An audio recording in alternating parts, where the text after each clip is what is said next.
133 showcases the tradition and emotion of one of the greatest conferences in all of college football. The ultimate goal is the SEC title, a trip to the Sugar Bowl, and a possible shot at a national championship. For the 7th consecutive year, TBS Sports will cover the pageantry, spirit, and passion of fierce rivalries that rule fall Saturdays throughout the South. In today's battle, the Volunteers of Tennessee, 5th in the nation last season, including a share of the SEC championship, had preseason sights set much higher as the dream of a national title lingered on the horizon. But that road has taken a tough turn, with the loss of premier running back Chuck Webb out with a season-ending knee injury. The dean of SEC head coaches, Johnny Majors, now in his 14th season, must find a new offensive weapon as the Vols tackle the tough conference campaign. Mississippi State is coming off an encouraging 89 season, and home field advantage could prove to be the upsetting edge for Rocky Felker's Bulldogs. The tradition continues as the SEC kicks off its 58th season here on TBS Sports.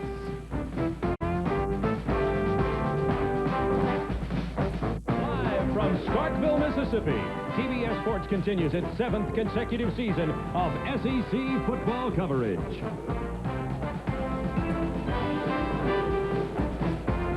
Today, the 8th-ranked Tennessee Volunteers have traveled to Scott Field to meet the Bulldogs of Mississippi State. Hello, everybody. Along with Tim Foley, I'm Bob Neal. And for the University of Tennessee Volunteers, they're 1-0-1. The good news is they're 1-0-1, having clobbered Pacific last week, 55-7. The bad news is they've lost Chuck Webb. This is the home opener for Mississippi State University's Bulldog. They've won 10 home openers in a row, but not against opponents as good as Tennessee. Let's go to Tennessee and the bad news part, and that's the loss of Webb and replacing a great star. Whenever you lose a man of that caliber, it causes you to scramble your plans a little bit, but it seems like in the past, Tennessee has had a mystical way of coming up with replacements. We saw Tony Robinson go down in 85, and folks thought it was over for Tennessee. Onto the field walks Gerald Dickey and leads them to a Sugar Bowl victory. Last year, Cobb got hurt, and on walks Chuck Webb. So, I mean, good things happen for Tennessee. They've got a bevy of good talent. You'll see Tony Thompson, Tavio Hinson trying to fill the shoes of Chuck Webb this afternoon. And a star in the making, a quarterback, nearly 600 yards passing already, Andy Kelly. And that's another thing. Tennessee is not one-dimensional on offense, and Kelly seems to have really got a good understanding of what he wants to do with the football. And it's fun being a quarterback when you're throwing it to Pickens, Morgan, Moore, and Harper behind a Phil Fulmer coach line. 7 of the players on the most improved defense in the country, Mississippi State's graduated. They're still pretty good, but they're going to be tested by that Tennessee offense today. Yeah, last year Mississippi State went from 83rd in the country in total defense to 15th. They made a lot of progress, and what happens there is a mental change. They start to believe in themselves, and although they've lost some starters, the people that are left and the ones up front and Reggie Stewart, a linebacker, believe that they can play.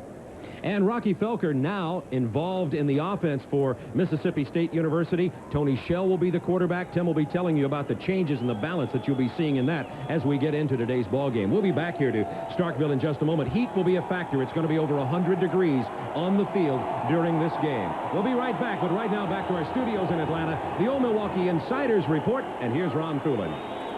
All right, thank you very much, Bob. And Field in Starkville, Mississippi, 92 degrees officially at game time. It could get up near 100 degrees. It'll be more than that on the field. And here come the University of Tennessee Volunteers, ranked 8th in the country. They tied Colorado, walloped Pacific, and now come in here for the Southeastern Conference opener, but Tennessee's 3rd game of the year. This is the opening game for the Mississippi State University Bulldogs. They were 5-6 last year and definitely making improvement from 2 years ago when they won only 1 game.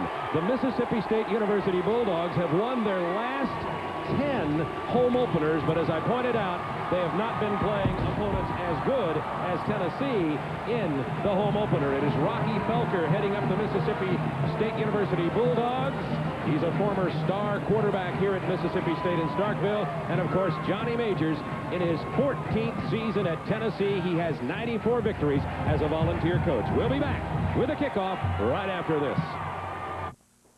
His Mississippi State University Bulldogs won the coin toss, but they deferred their decision to the second half. That means that Mississippi State will kick off. Tennessee will receive. So that high-powered University of Tennessee offense under head coach Johnny Majors in his 14th season wearing orange, where, of course, he was runner-up for the Heisman Trophy as a tailback back in 1956. He'll put that high-powered offense to work right away. Mississippi State will kick off to Tennessee.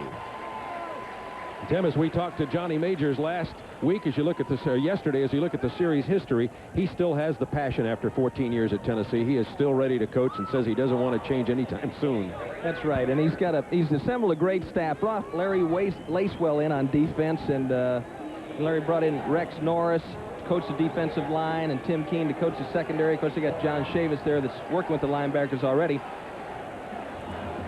There are the deep backs. Number 15 is Carl Pickens. We've seen him break kickoffs for touchdowns. And Anthony Morgan. Morgan's even faster than Pickens. Kicking off, number 18, Chris Gardner, a sophomore from Brandon, Mississippi. And we're ready to get underway with SEC football 1990 from Starkville, Mississippi.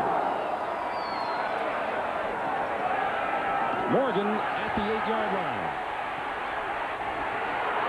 To the outside, the 35, the 40, down the sideline, and out of bounds, out at the 44-yard line of Mississippi State. Eddie Miles chased him out, so Tennessee gets great field position after a 46-yard kickoff return. And Andy Kelly will lead his charges on the field after only 2 games. Andy Kelly has thrown for 598 yards, completed already 38 passes, and thrown for 3 touchdowns. He'll have Thompson and Poles in the backfield. Pickens, Adams, Harper are the receivers. McCray, Myslinski, Fisher, Baird, and Davis, the offensive line. Off the left guard, near the 40-yard line, goes Roland Poles, the 240-pound fullback. Let's watch Anthony Morgan here, and as you pointed out, Bob, he has even more speed than Pickens, but he's not just a track man. Nice cut, good job of blocking by the Tennessee special teams, and now it's just a foot race. And you're going to see Eddie Miles, one of the leaders in the secondary on defense, chase him down, or he was history. Second down 5 from the 40-yard line, Tennessee. The play fake. Kelly wants to go to the air. Over to the left side. It is complete right at the 35-yard line to Tony Thompson, the senior tailback, starting in place of the injured Chuck Webb. Thompson is 5'7", 180 pounds, from Lake Wales, Florida. As you know, Bob, Phil Fulmer is the offensive coordinator at Tennessee. Been a long-time offensive line coach there. Turned out to pro prospects year after year. And with Webb going down, it's going to make his job a little bit tougher. You'll see a little bit more diversity from Tennessee. Less than a yard to go for first down on 3rd down. Handoff to Poles. He's hit at the line of scrimmage, stopped for no gain, and then leans forward for the first down. Eddie Miles, number 35, will get credit for the tackle from Mississippi State University's Bulldogs. There's Roland Poles. He, too, a senior, 6 feet tall, 240 pounds. He's from Caledonia, New York. And he's backed up by Amsler, Greg Amsler, and they alternate in there. And Poles has been known throughout his career as a blocker. Just take a look at him, and he looks like a wall. But he's going to be carrying the ball a little bit this year without Webb in there.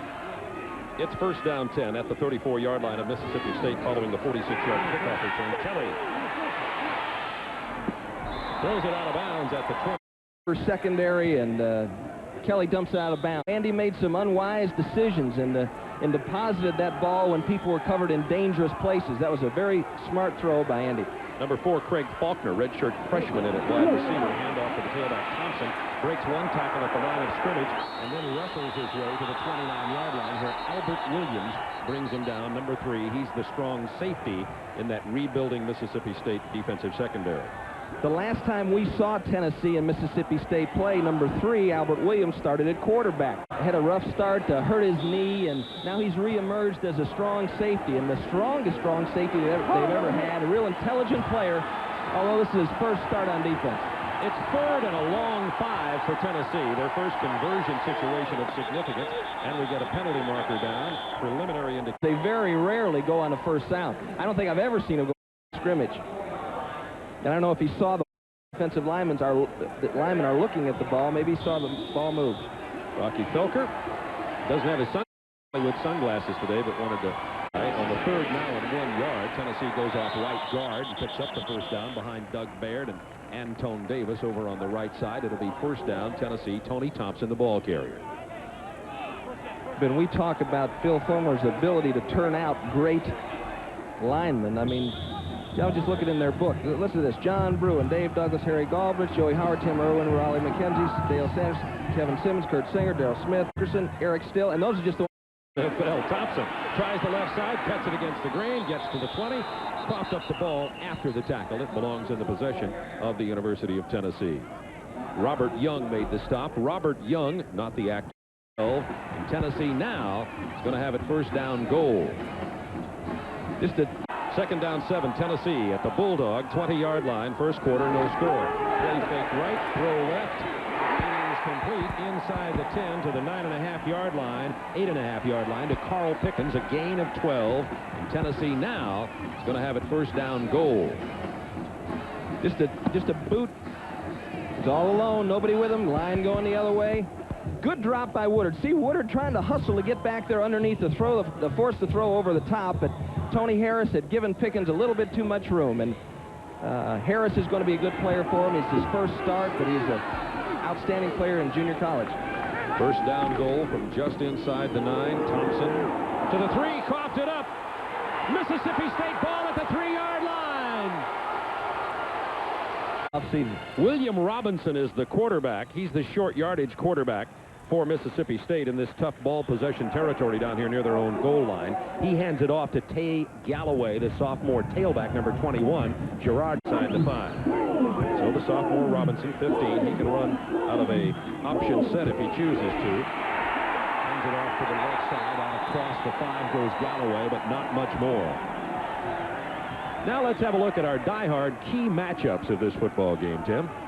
You got Ricky Byrd and Lee Ford, the offensive guards for the Bulldogs, and they need to prevent Kerry Bailey. Penetration's going to be a problem for Mississippi State. Third down 7. In the backfield is Tay Galloway, just as Tim was talking about penetration from defensive tackles and defensive players.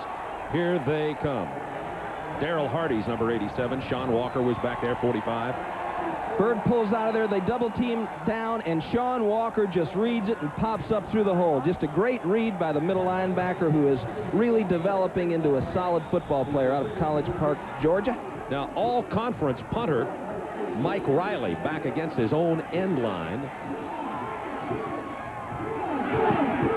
Gets off a pretty good punt. Pickens is going to have to retreat back to midfield at the 49-yard line of State. Carl Pickens reverses his field. Breaks one tackle, but not the second, and he only gets about a yard out of it. It was a 45-yard punt, and Tredis Anderson came down to make the stop for Mississippi. The Volunteers will have it at the 48 when we return to Starkville. Mississippi, 9.5 minutes to go in quarter number 1. Scoreless ball game. Nearly 100 degrees down on the field. Tennessee with a long drive. The fumble. Mississippi State. Greg Amsler in at fullback now for Tennessee. He's 47. Tony Thompson continues at tailback, number 24. Quick toss out to the left side. That's to Morgan. Eludes one tackler, but not the second one, and he's wrestled down by 30. Tony Harris. And Tony Harris, number 30, a junior college transfer in Europe. Athlete, good footwork, and a real sturdy young man. This will be second down 4 Volunteers from the 43-yard line of the Bulldogs. Kelly, quick drop, wanted to go left, now takes it down the sideline after looking off the receivers. That's Pickens out of bounds at the 7, I should say, looking off the defensive backs. Nice head move by Andy Kelly to make the completion to Pickens. Well, in talking to this defensive staff for Mississippi State, they felt like they had a key when they could see this coming, and they had not yet run the hitch and go.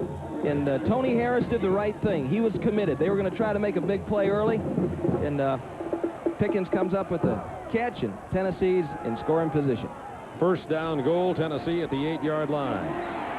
It is pitched back to Amsler, number 47. Amsler thrown for a loss, knocked out of bounds. Back here at the 11 by number 3, Albert Williams. Second down 9. Volunteers, right side hash mark.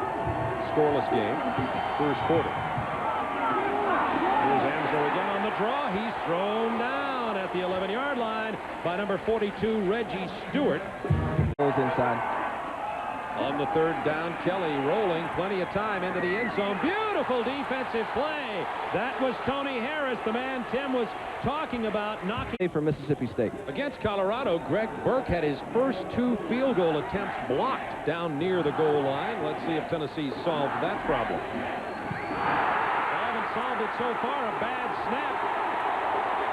And Jason Julian, the holder, falls on it back at the 29-yard line. Tennessee self-destructing, first with the fumble inside the 5, and now the bobbled snap on the field goal attempt, and Mississippi State will take it over. I'll be telling Johnny Majors, who will, of course, understand. MSU first and 10 at their 28. Hand off to Tay Galloway. The diminutive tailback gets nothing. Hit by Sean Walker. Galloway's only a sophomore from Wiggins, Mississippi, 5'8", 190. There are three tailbacks at Mississippi State. Galloway. Rocky Felker thinks he has good balance back there. A tough go early on for Tay Galloway. He's the single setback now on 2nd down 11. They'll try it again. Did Galloway cough up the ball? I believe he did. And Tennessee has it at the 33-yard line. University of Tennessee takes over at the 33 of Mississippi State. Galloway having a real nightmare here in his first start at the tailback position. He's had 5 carries in this fumble. Obviously a first game mistake. Galloway making the cut. The hole is there back to the weak side, and Bradley working on him, trying to tear that ball out. And just a good job, heads-up defense by Tennessee, going after the football. Kerry Bailey came away with it, number 53. He's the tackle starting in place of Mark Moore, left home for discipline reasons for the Volunteers. And now it's first down and 10 again, Tennessee. Well, Ansler has had a rude welcome to the Mississippi State defense. Keogh. One more playing time. 2nd down, just over 10. Kelly into the air again. He's hit as he tried to throw it. It's picked up in the backfield by 89 Vaughn Reeves, who advances it to the 28-yard line. The only question I had is, was Kelly's arm in motion when he was hit? Officials apparently don't think so. So Reeves moves it forward. It was Keith Joseph who got the quarterback. Well, it's always tough to see this. At first look, it looked like Kelly was letting go of the ball. You see Keith Joseph dip inside there of Reeves, and his arm's in motion. So that's a break for Tennessee. Tennessee has it 3rd down 4 at the 28-yard line of Mississippi State. Kelly screens it to the right side. Incomplete to Ansler. Was it parallel? No. It is an incomplete pass, not a fumble. So the last time Jason Julian, the holder, let the ball slip through his fingers. 27 is senior Greg Burke from Key Biscayne, Florida.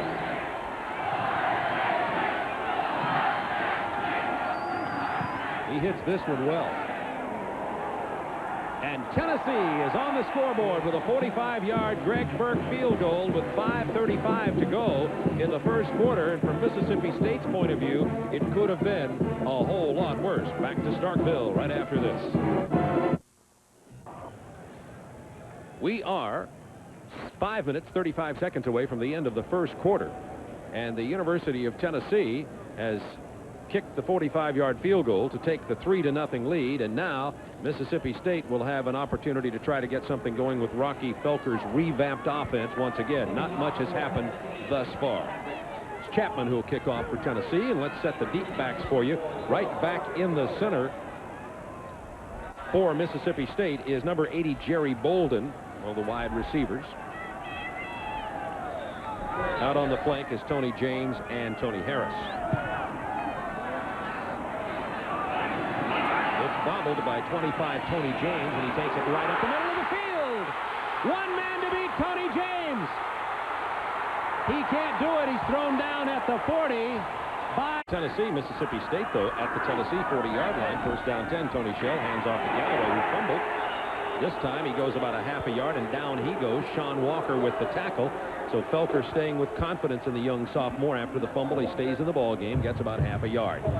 That's going to happen, especially on a day like today. These natives seem restless here in Starkville. It's a little early to be booing, I think. You know, but most fans like to see it opened up. And against Tennessee, Mississippi State's got to be able to run the ball, eat up the clock, keep their defense off the field. Tony Shell, the quarterback, number 19.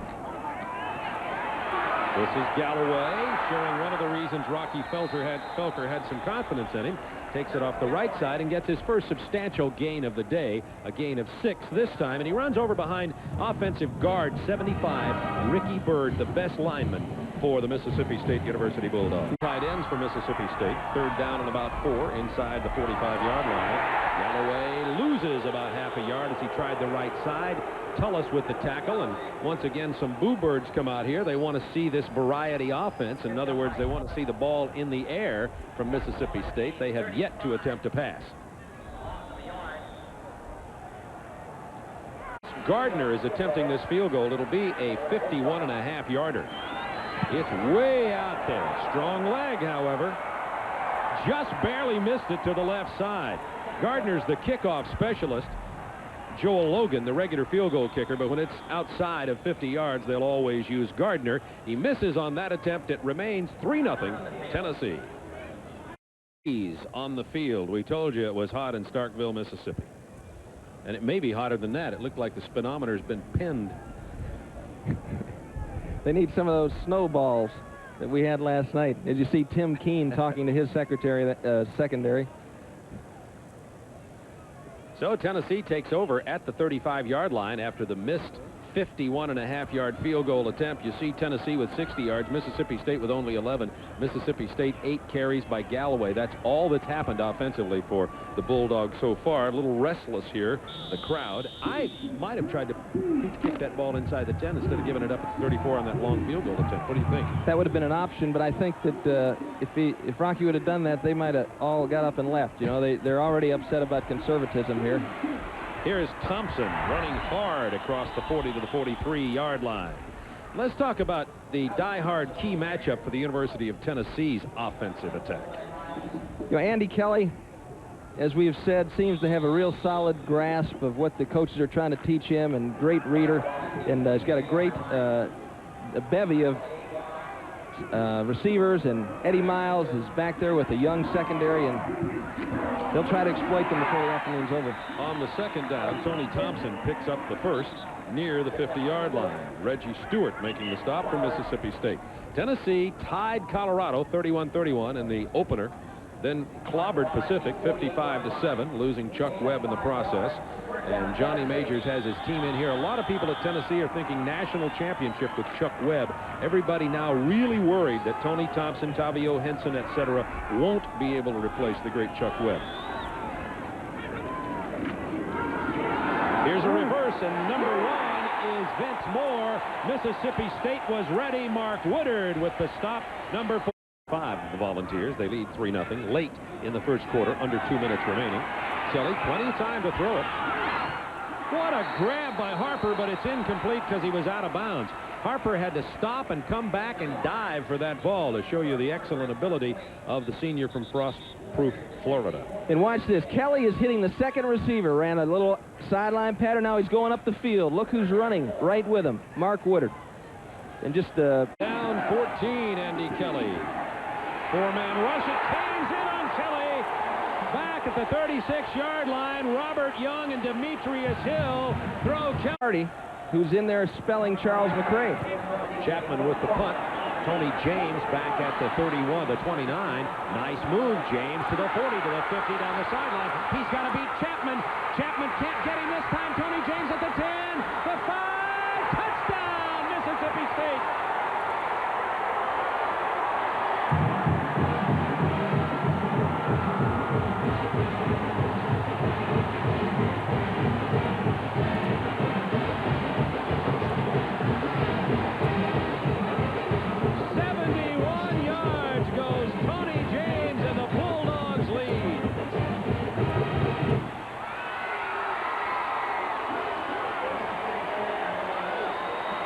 Many preseason polls picked Mississippi State's kicking game as being the best in the SEC, and they spend a lot of time on it in practice. Outside. The point after attempt by Joel Logan. It is 7-3. Well, there's some game breakers back there for Tennessee's Johnny Major's Tennessee teams. Carl Pickens and Anthony Morgan are back for the kickoff. Gardner will kick it off for the Bulldogs. Well, that excited the crowd here in Starkville as the Bulldogs lead the Volunteers. Pickens at the 3. Excellent coverage. Pickens down at the 16-yard line. He has only 4 conference victories. Well, he came out of the box in '86, 6-1, and people got excited here. Tony Thompson, good acceleration. Out across the 30 to the 31-yard line. Thompson, number 24, the tailback. He's gone all the way at that position so far today for the Volunteers. This is just really a tough job, as you see Tony walking back to the huddle there. A former defensive back who's rushed for over 100 yards a couple of times. A tough job for defensive coordinator. What do you try to stop? Their running game, which is excellent, or their passing game, which is explosive? They have so many weapons in that backfield. 2nd down 5. Tony Thompson, big hole right up the middle. At the 50, at the 30, Tony Thompson with an escort by Carl Pickens scores for Tennessee. A run right up the middle of 69 yards. That puts Tony Thompson over the 100-yard mark with 13 seconds to go in the first quarter. You talked about Reggie Cobb goes out, Chuck Webb came in. Now Webb goes out with the injury. In comes Thompson. He has 100 yards in the first quarter and a 69-yard touchdown run. And again, good intelligent running, fishing his way to the outside, not running away from his escort there at the end. But some missed tackles up early, as we'll see again. The point after is good, and Tennessee has regained the lead 10-7 with only 13 seconds remaining in the first quarter. We talked about that strong Tennessee offensive line. Let's watch him work. You see Fisher shooting off there, Baird coming down, Myslinski. Look at that hole. I mean, that's a big group of folks can go through there. You see Danny Boyd stepping up, and Danny Boyd is the guy that's in there replacing James Williams, and he's got to close that thing. He's got to get it tighter and hope that Reggie Stewart can get there to help, but it was just too wide a gap.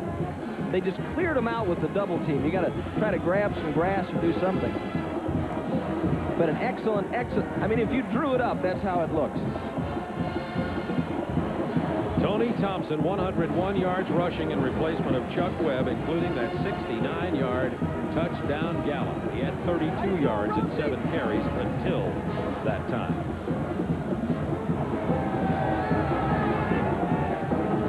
You were just talking about Tennessee. We talked about Mississippi State's balance, which we haven't really seen yet in their offense this year. But Tennessee's got the balance, and there's no question Chuck Webb is a great back, will be a great loss. But with Thompson and Henson and that offensive line and the passing attack to go with it, you're going to see Tennessee running very well. Chapman with the kickoff. Bolden inside his end zone. Spins out to about the 18.5-yard line where Mississippi State will go on offense. The tackle made by 41 Reggie Ingram. Bolden, number 80. You know, Tennessee's going to be, if their defense stays where it is, they're going to be a hard team to deal with. But, you know, Larry Lacewell and that staff is working on teaching the basic techniques that some of these youngsters don't have, and he's trying to forge a unit here. If they can go through several games injury-free, they'll be a lot stingier on the defensive side of the football. Now, Tay Galloway and Kenny Roberts, 2 tailbacks in the backfield for Tony Shell's Bulldogs. The handoff to Galloway. He's back to the line of scrimmage.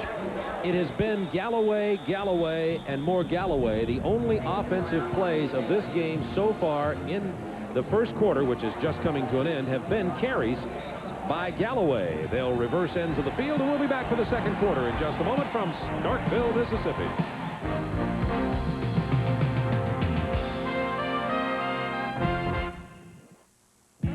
Ball game by a score of 10-7. Tennessee running the ball and throwing the ball. Mississippi State wanted to get more balance in their attack, but so far only 11 yards rushing by one man, Galloway. Well, they're trying to do some different things with that one man, and so far it's not working too well. You know, they've got to get some movement up front, and I think the philosophy here is let's not make any major errors on offense. Let's give our defense a chance to keep us in the football game for a while. All right, let's take a look at the statistics at the end of the first quarter of play. They're all Tennessee's way.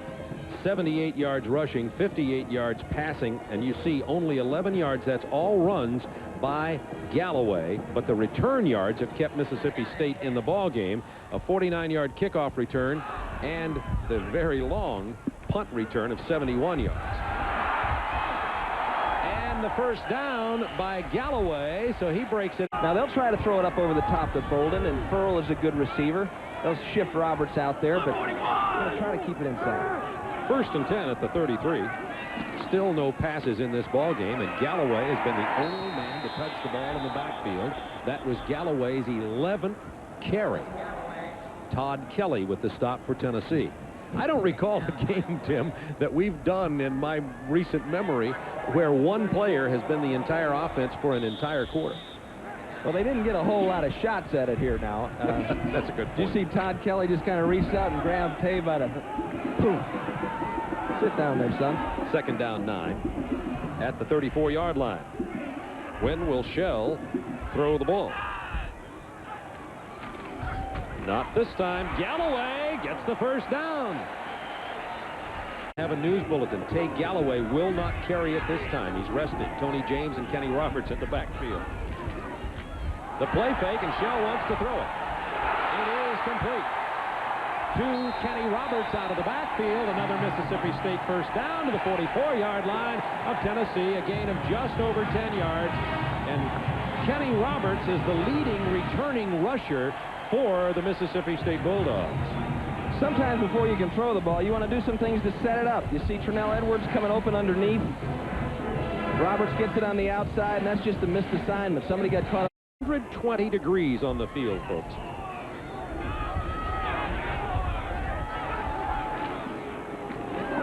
Here's the handoff into the backfield to Tony James. Tony James, with extra effort, got something where nothing was apparent. 25 Tony James and 44 David Fair in the backfield now on 2nd down 4 for the Bulldogs from the 39 of Tennessee. James tried the right side. He ran into a staggering wall there. 87 Darrell Hardy was there along with some others. And it'll bring up a 3rd down conversion situation. First man on the play was 36 Mark Fletcher, the strong safety. There's 87 Darrell Hardy, 6'3", 215. He's a junior from Cincinnati. A lot of players on this Tennessee team from all around the country. 22 states. So they do a lot of traveling during the off season. 3rd down 4. It's Kenny Roberts and Fair in the backfield. Good time for Shell to throw. Oh, he had his man Kenny Roberts down there, and he just couldn't get to the ball. Stumbled over his feet, got tied up with a defensive back early. Junior Mike Riley, our selection is all-conference punter in the SEC last year, will punt. He'll be just inside Mississippi State territory. Preston Warren is the deep receiver for Tennessee, number 21. A couple good catches by Roberts. That's the kind of mix that they're looking for. Nothing dramatic. Keep the ball. Riley trying to angle it out of bounds inside the 20. He did that. I'm not sure he'll be so happy with that. Out of bounds at the 18. Warren catching it on the run. Only a punt of 26 yards. We'll be back to Starkville right after this. Hosting Oklahoma State. That game at 4 o'clock later this afternoon. At Starkville, we have 10 minutes, 49 seconds remaining in the first half. Tennessee leading it by a score of 10-7. That was Amsler with the carry for Tennessee. Tight ends, giving some on-the-field instruction. Kelly pitches to Thompson. Thompson fakes it, keeps it, takes the right side. Nice cut. Out to the 40, breaking a tackle inside the 50. Let's see if he can outrun Tony Harris. The answer is yes! Touchdown, Tennessee. 80 yards from Tony Thompson. Don't think he's not going to be the back of the week. 181 yards rushing early in the second quarter. Oh, my. You talked in our opening, Tim, about how these players in Tennessee, Tony Robinson goes down, and Darrell Dickey stepped in several years ago, and last year Cobb goes out of the game, and in comes Webb, and now Tony Thompson, 2 touchdowns, 180 yards. Yeah, he begins his career at Tennessee as a defensive back. I think John hides him over there for a while. Till they need him, and they yank him out. Great run. Crocodile tears cried by Tennessee over worrying about their running backs. Good night. 17-7. The Volunteers leading the Bulldogs, and 181 yards rushing by Tony Thompson. Robinson getting a handshake from Alvin Harper. He certainly deserves it. He's been doing some cross-country running here. Let's watch this again. The toss, they fake the pitch. That might have slowed some people up, but just great contact blocking by Adams. Receivers hustling downfield to occupy defensive backs, and then just flat-out speed. See you later. Womp. If you're thinking about Tennessee records, Tony Thompson's only 113 yards away from matching the 294 yards Chuck Webb got against Ole Miss last year.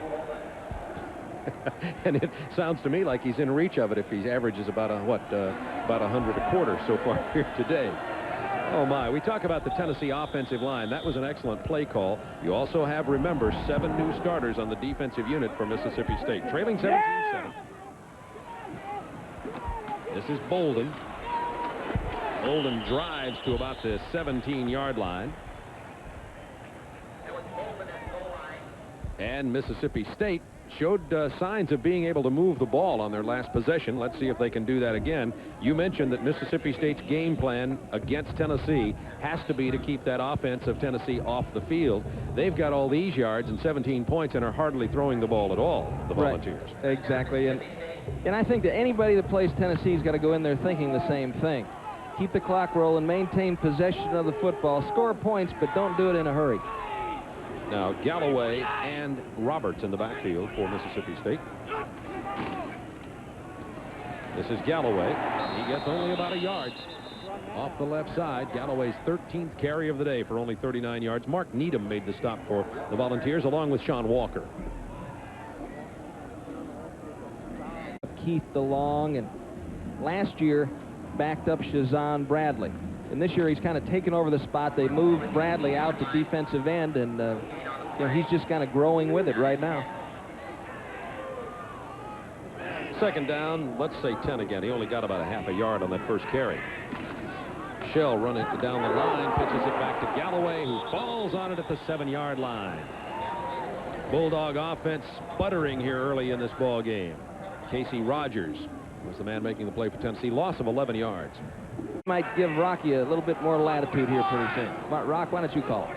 Third down, 21. Shell hands it off to Galloway. And Galloway drives his way back out to the 13-yard line. Sean Walker with the stop there.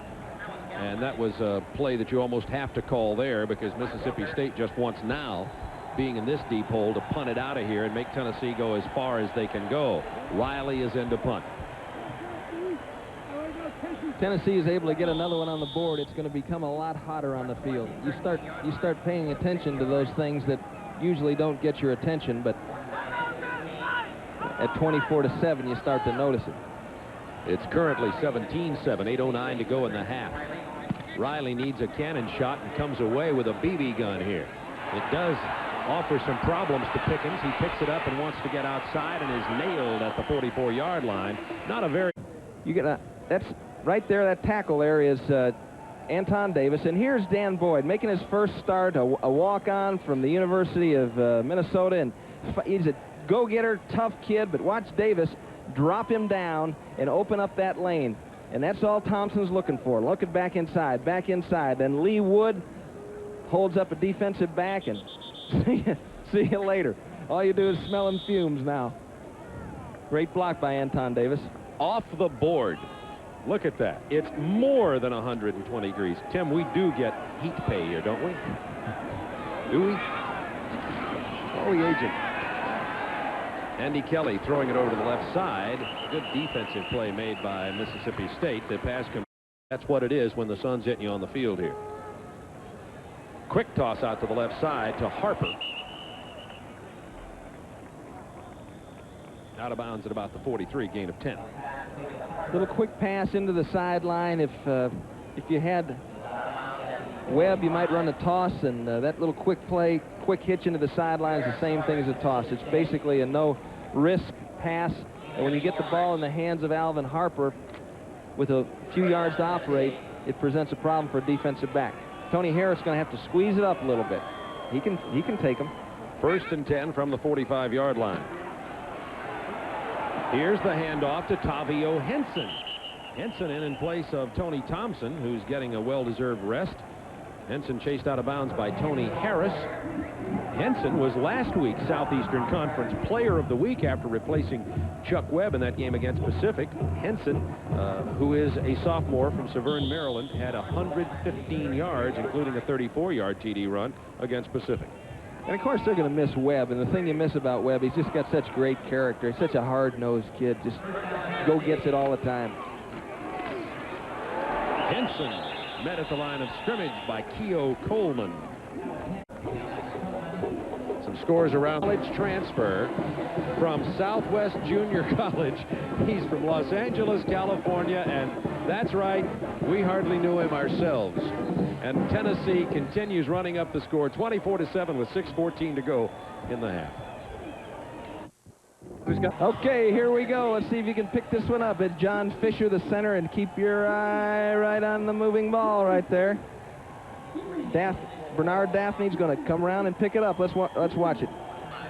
Great job by cameraman picking this up. Now watch him, watch him, watch him. Yep, there he goes. He found the peanut, and nobody sees him. Let's see it again. I mean, we have a much better view than anybody else, and nobody up here saw it. Just wonderfully executed. And I guess they put Bernard in for his speed.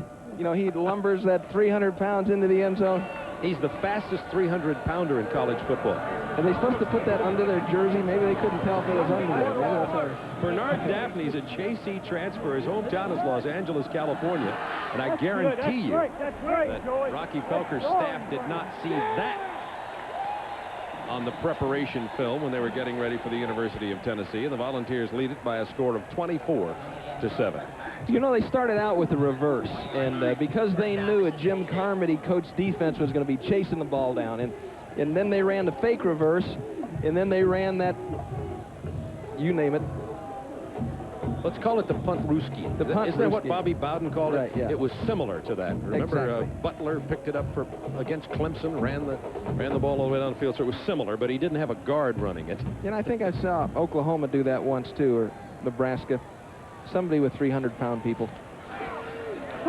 Shell is under attack inside the 10. Was that Kerry Bailey who got back there? No, Chuck Smith, 56, the junior from Athens, Georgia, was right back in Shell's face. And the wheels are coming off for Mississippi State here. They must be feeling a bit demoralized as Tennessee's offense is just lowering the boom, and they cannot get it on track. Play pass, nobody blocks him. He comes unmolested, and that's either on the quarterback a hot read and you got to get rid of the ball, or it was a missed assignment, and the play fake didn't work out so well. Second down and more than 20 inside the 10 for Tony Shell. He's going to throw it quickly to the outside, and it's complete out to the 15 to Bolden. It was down just outside the 15-yard line. That's only the third pass of the day for Tony Shell, but trailing now 24-7. Mississippi State will have to go to the air more, not because they want to, but simply because they're going to have to try to find a way to move the ball if they want to get back in the game. And Walt Harris's Pacific team found out last week that Tennessee's not bad against the pass. Larry Lacewell's defense played the whole second half with 6 defensive backs. This is third down 15. David Fair is the lone setback. Split out to the left is Tony James for the Bulldogs. Shell with some time. It's complete over the middle to the 23-yard line, short of the first down. This will be the 4th punt of the day for Riley, and Rocky Felker is sweltering over on the sideline from the sun and from the problems his team is facing here today. And Tennessee's calling a timeout. They want to stop the clock. They want another bite before halftime. Well, we were wondering, you and I were talking about, we both saw Tennessee play Colorado in the opening game, and we were talking about, you know, is Colorado, who struggled with Stanford, maybe not as strong as people think, or what about Tennessee? It's obvious that Tennessee is loaded with offensive talent today, and they'll have to play Auburn on the 29th, and that's when we'll really find out, I think, about the University of Tennessee and their strength. No question. I saw Wayne Hall down the street here, down the press box, and Neil Callaway, so the Auburn guys are watching this game, and they're studying this football team, and that's really going to be the it could be the pinnacle of the SEC race this year, and as it was last year. So just a real battle. Coming up at halftime, the Georgia Pacific halftime report. Ron Thulin standing by with highlights and scores from other games around the nation. A live interview with Frank Broyles, the athletic director from the University of Arkansas. We'll discuss SEC expansion with Arkansas's recent decision to transfer into the SEC. And also we'll hear from the Maroon Band from Mississippi State at halftime. There's the Riley punt. Dale Carter takes it. He's got running room. Dale Carter, the junior college transfer, gets it to the 20-yard line of Mississippi State. Only a 36-yard punt, very little hang time, and a 38-yard return. Harris made the stop of Dale Carter. Dale Carter only got to school this fall, and he has really come on strong. Two-time junior college All-American, a return specialist in junior college. Just a fantastic athlete that's picked up in a hurry on the system and actually beat out Preston Warren, who had been there for 3 years. And now Tennessee knocking at the door again. This time Tony Thompson is back in there, adding to his 181 yards as he tries it off the right side down to the 17-yard line of the Mississippi State Bulldogs. Now this is Tennessee's third game, so they've got those early season jitters out of the way. The Volunteers in 2.5 games, talk about high-powered, have scored up to right now 110 points.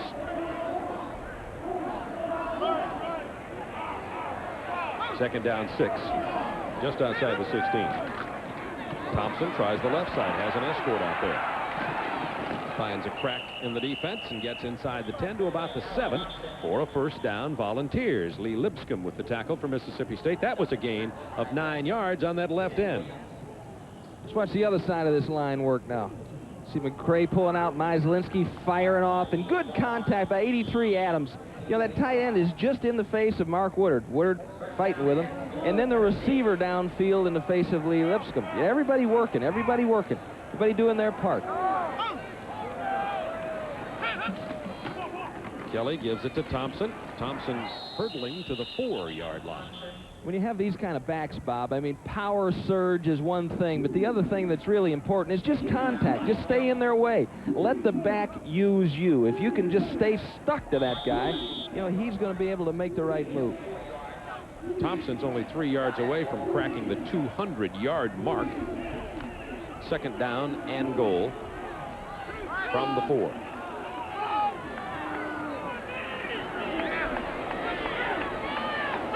Kelly looking over the defense. Here's Thompson again. Thompson down to the 1-yard line. He's over the 200-yard mark. Reggie Stewart tripped him up. Tennessee's all-time leading yardage in one game. That record was set last year by Chuck Webb, 294 yards versus Ole Miss. Well, I doubt that in this situation that they're going to expose Thompson in the second half. You know, they'll probably get Tavio Hinson in there and try to get a third guy some work. Thompson goes airborne, and he's met by 42, Reggie Stewart. With a chance to keep Tennessee out of the end zone here. Tennessee in a power eye. The play fake, Kelly rolling, looking into the end zone. It's knocked down, and Mississippi State does not give up any points this time. The pass intended for Reeves. Albert Williams with another stellar defensive play for the Bulls. Excuse me, Tim. Tennessee leading 24-7. 24-7, and had an opportunity here to put another one on the board. Amsler comes blowing out of the line, but Eddie Miles does an excellent job picking him up. Tries to go back the other way to Reeves. Lipscomb had fouled him over. Albert. 35 to go. They've got to get some space and run some clock here. Out to the 3-yard line. 24-7 Tennessee. Mississippi State, let's talk about this a little bit, Tim. They've been certainly just overwhelmed by Tennessee's offense, but I think the biggest problem is Mississippi State's inability to put together any kind of drive and consume any kind of time on the clock. Yeah, they had one drive going there for a little while, but they have been torn apart here by Tennessee's running game. It seems as though once they cleared the line of scrimmage, there was no one there. People were locking up too early. They weren't getting the lateral pursuit that they'd like to get. And then another thing that's going on is an excellent job of downfield blocking by the Tennessee wide receivers. They're getting in people's way. And although they're not hurting anybody, they're getting in the way. And I'm sure Rocky's disappointed that, you know, been kind of taken out of the saddle this early in the game. They had anticipated, I think, a much more equitable contest here.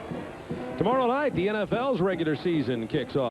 And working at Skip on that first down, second down, third down, not ball one, ball two. Skip's having a good time, he tells me. Tony Shellback in at quarterback now. And Tay Galloway is met in the backfield and knocked down hard at the 2-yard line with 1 minute to go. 1 minute plus. It was Casey Rogers, number 99, with the rude welcome to Tay Galloway. Casey's been bothered with a shoulder problem. He just beats Kenny Stewart to the inside and puts a hat on. The diminutive Galloway. Saw Jerry Clower the other day. You know, he's a big Jerry Clower. Yeah, right. A big Mississippi State fan. I mean, he's got to be crying. Yeah, he's often at the games, and when he comes to the game, he played here in college, and he often comes to the game anonymously, sitting out there in the stands someplace. 3rd down 8 for Mississippi State. Minute 13 to go in the half. Timeouts left. Tennessee has 2 if they want to call timeout and try to get it back into the end zone. We'll keep you some clock here. Not doing a very good job of it thus far. On 3rd and 8, Shell wants to throw it. And does. Incomplete. It was intended for number 12, Chris Pearl. So in comes once again Mike Riley, who won. Last time out, Riley hit just the wrong kind of punt. Low line drive. Carter took it on the move straight upfield. Bad snap. And Riley had to just get it out of there this time. Again, not a good punt. Not all his fault, as he had to really battle for it. And Mississippi State has fallen on it. Did Tennessee touch it? It looked as though they did not. Volunteers with under a minute to go. Get away from the football, get away from the football, get away from the football, get away from the football. Get away from the football. Get away from the football. And Tennessee did not touch it, but they... It was close. He was trying to touch it, looked like. Let me try to get in trouble here. Oh, my. From the 36-yard line, Volunteers. Kelly screens it out to the left side. Tough catch attempt by Amsler, who can't hold on to it. Greg Amsler. 498 yards in the air after 2 games. And to put that in perspective, Tony Shell had only less than 600 all last year. Well, he had a fantastic second half against Colorado. Really didn't throw the ball all that much against Pacific. Amsler rambles down to the 25-yard line. Clock keeps running down to 40 seconds remaining in the first half. You know, when we did this game in 1986, it looked like Tennessee was going to blow them out of the stadium, and then Mississippi State just kind of hung on, and Don Smith came up with a couple of big throws and a big run, and all of a sudden, you're on the short end of the stick. Well, what a finish that was at Neyland Stadium. Mississippi State got the win.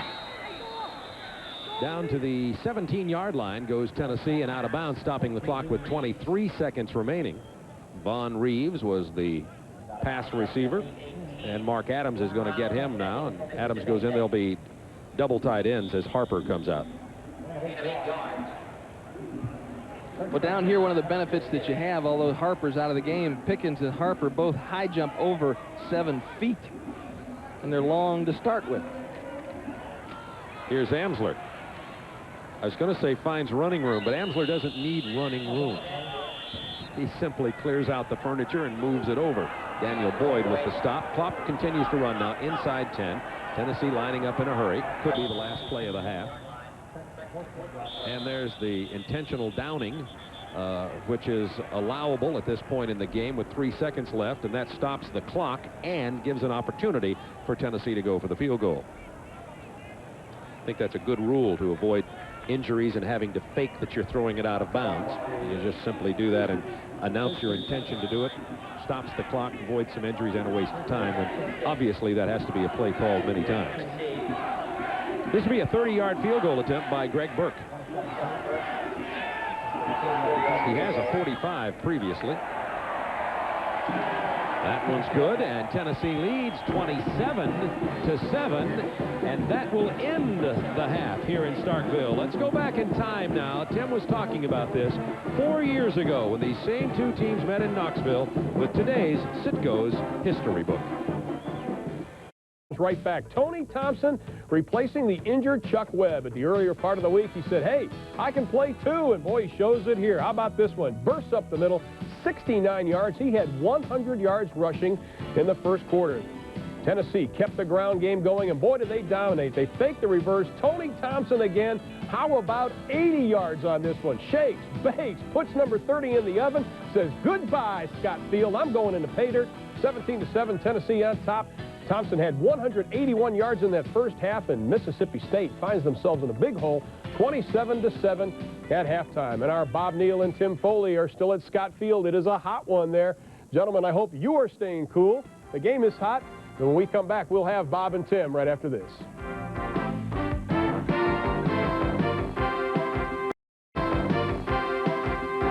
Second half, they're going to take the kickoff. They have been unable to move the football. Okay, Coach Foley, what are they going to do?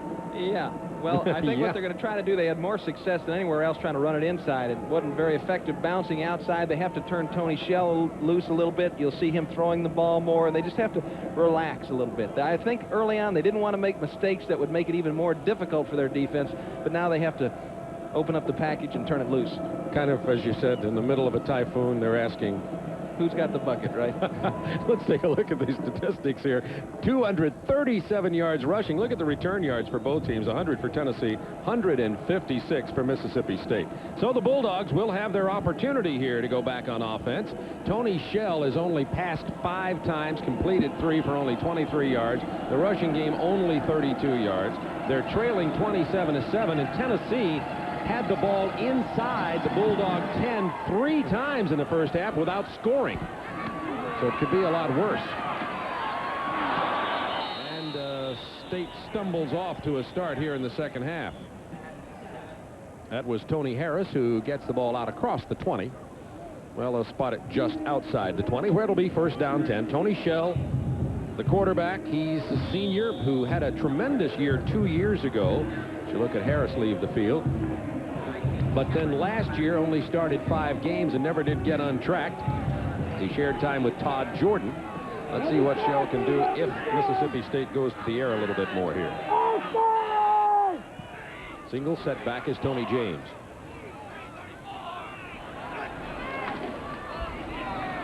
The handoff to James, and he breaks it to the 26-yard line. And we talked about, Tim, the first half and Mississippi State University's attempts at moving the ball. Here's what happened. Well, they got the ball on the 1-yard line. The field position wasn't excellent. The next possession, they fumbled the ball, and then they had a chance to move it a little bit, and looked effective during that drive, moving it inside. And that's what they started out doing here in the second half, but it looked like they had a missed block right off the bat. Jared Young, the single setback. He's the fullback out near the 30-yard line. Young is 26, the fullback. James, 25, the tailback. He'd split him out to the left side. So they do come out running the ball once again. It'll be third down, short yardage near the 30-yard line for the Bulldogs. And you're often criticized for conservative. You know, this isn't a good example simply because of what happened there over a few minutes with those runs that ripped off. But oftentimes you're criticized for being conservative on offense when you're just trying to protect your defense. William Robinson is going to keep it and try to turn it back up. He does not get the first down. Robinson's the short yardage quarterback. They try the option game that time with the full house backfield. It doesn't work, and Mississippi State goes 3 downs and out, and Rocky Felter showing you exactly what this is about. You see the look of exasperation on his face.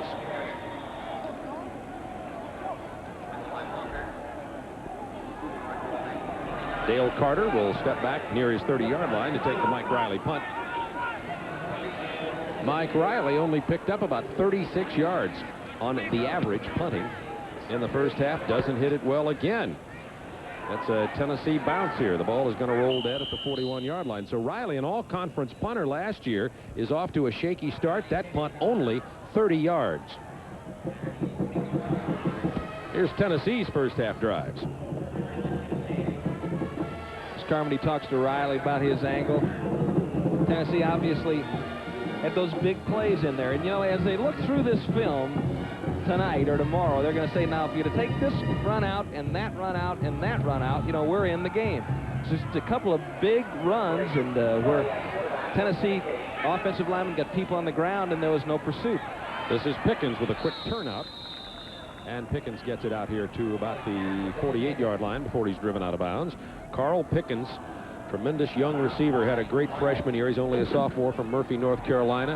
Andy Kelly, the quarterback, has thrown for 86 yards thus far today. Had nearly 600 coming into this game in only 2 games, and had 3 touchdown passes. None today, but hasn't really needed to go to the air very much so far. Kelly to Tony Thompson, who adds to his 200-plus yards rushing total as he gets inside Bulldog territory. Daniel Boyd, who's really been tested today, he's the left inside linebacker, number 41. Albert Williams combining on the tackle. McCray fires off number 70. Mize, Linsky double teaming down, trying to cut off some pursuit from the weak side. And the tight ends of Tennessee have really improved in this last year. Both Adams and Reeves in terms of their blocking. Kelly, short drop, fires it out to Pickens again. He's murder after he catches the ball. Just ask the Bulldogs. Pickens all the way down to the 13-yard line and out of bounds. Kelvin Knight, the freshman from Natchez, Mississippi, makes the stop for the Bulldogs after a gain of 28 yards. You know, and Eddie Miles is a better player than this. They're going to complete this pass. Now you got to come up and make the tackle. You got to get under control and grab something. You know, you can't really put the hat on anybody. You have to call for help. The 8th-ranked Tennessee Volunteers laying a whooping on Mississippi State, and they're just picking up here in the second half where they left off in the first. About 3 yards on the right side from Tony Thompson.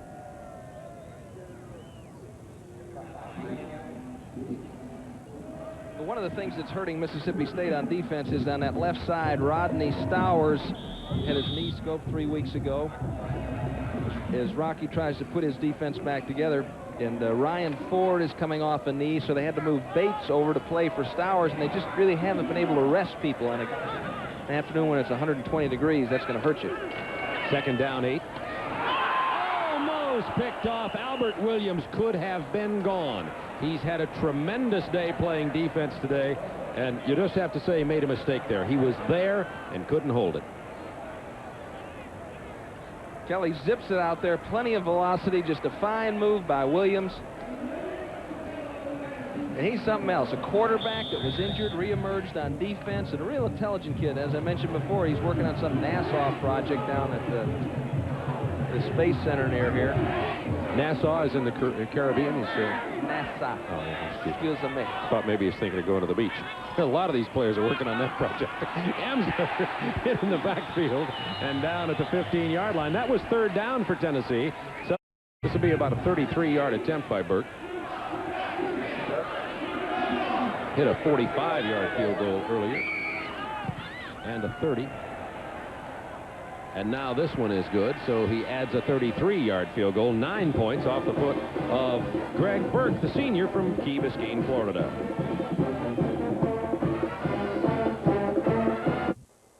NC State 7, 11:08 to go, third quarter from Starkville, Mississippi.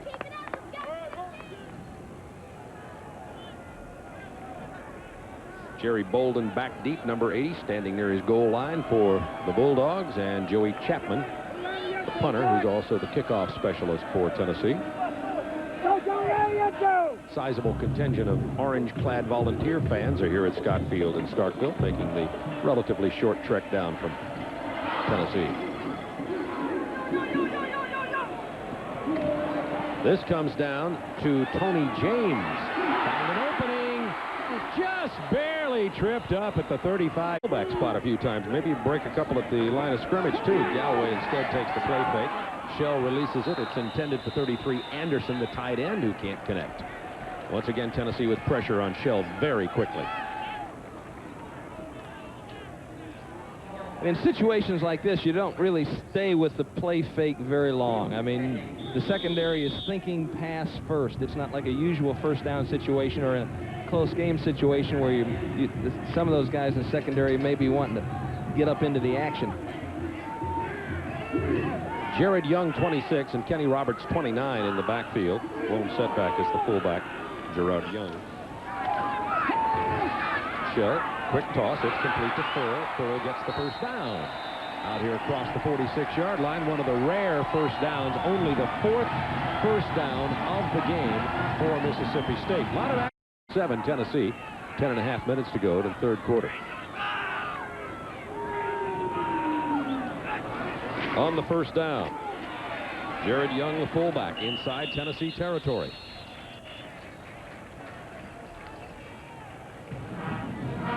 They're trying to do, Bob, spread them out there. They've got Kenny Stewart up at the top sideline and 2 wide receivers down here at the bottom, and Tennessee is spreading out. And that should open up some running lanes back inside. But the Tennessee defensive line and linebackers are coming up to the task, making the plays on those running attempts inside. Roberts splits out to a wing out of the tailback spot on the second down and about 4. Shell with a good play fake, wants to go deep. Nobody's there. Wanted to find Parker, John Parker, but couldn't connect. Well, Mississippi State's certainly struggling with the offense. Now, this is not a brand new offense, but it's just an offensive philosophy change. A new offensive coordinator, Ron Hendry, who now is the offensive coordinator at Kansas City, and they went out and visited him and tried to do some of the same types of things. Big possession play here, 3rd down 4 for the Bulldogs. Quick toss for Roberts, who gets the first down. Start getting the ball to him more often, hopefully. On those little quick dink passes. Shell moves Roberts out even wider, number 29. Lined up in a slot to the right side. They hand off to Jared Young, who finds a little running room down to the 36-yard line of Tennessee. 5, 3 receivers, 2 on the left, 1 on the right. Single setbacks the fullback. Quick toss to the right side. Dangerous play. Bolden did more to break it up, I think, than he did to catch it. Lincoln was about to grab it and see nothing but goal line and headline. Well, whenever you're playing a Larry Lacewell coached team, they love to play that 2-deep zone. It means pressure on both outside receivers. And that was a long way to throw the hitch.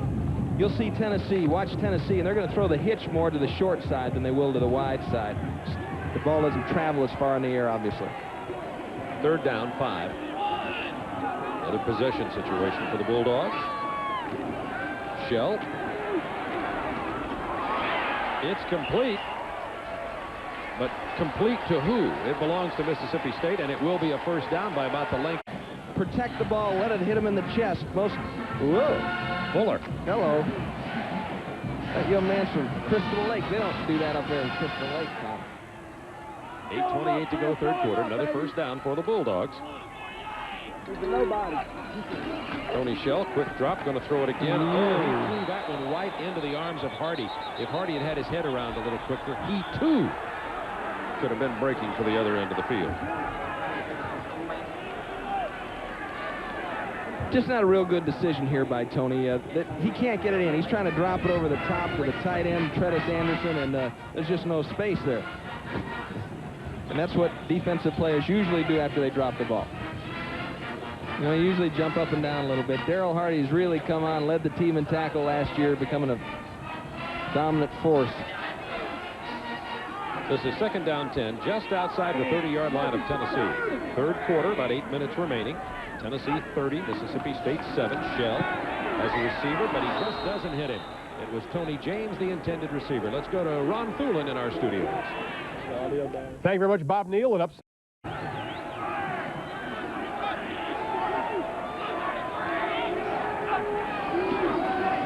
Shell with some time.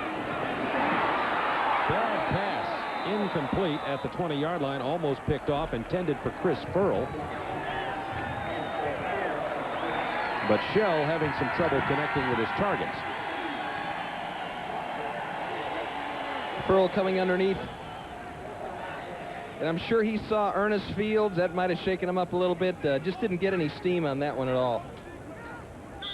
So it'll be 4th down for the Bulldogs, and they're going to attempt a long field goal here of about 47 yards. Gardner will try it. He missed a 52-yard attempt early. Bosarge holds. Gardner with a strong leg. but not strong enough. It's short and wide to the left side, and the Bulldogs come away empty-handed and continue to trail 30-7, 7:59 remaining in this game. Classroom champion is Mississippi State's Tony Robertson, the senior from... Trying to clear up anything they may be fuzzy on. We had an opportunity to sample some chemical engineering at Mississippi State last evening. Some fine friends from the Bulldogs and the Volunteers. Thompson out to the 43. Close to, maybe he got that first down. Would you call that chemical engineering? I mean, where we ate last night? Yeah. I don't know. It was fantastic.